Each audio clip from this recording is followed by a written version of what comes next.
आमची बाप्पाची मूर्ती 10,000ची, आमची बाप्पाची मूर्ती 5,000ची, असे शायनिंग मारणारे लोक मला अजिबात आवडत नाहीत.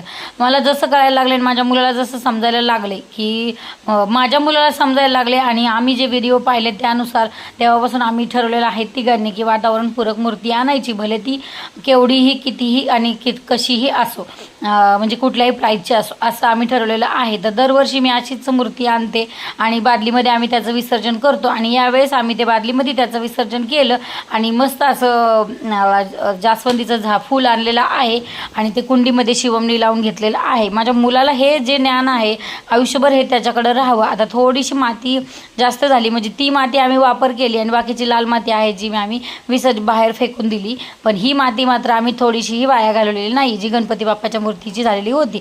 आता ही कल्पना तुम्हाला आवडली का कमेंटमध्ये नक्की सांगा. आता ते व्हिडिओ येतात बघा गणपती बाप्पाचं विसर्जन झालेलं, किती वाईट वाटतं सांगा बरं. आपण पूजा करायची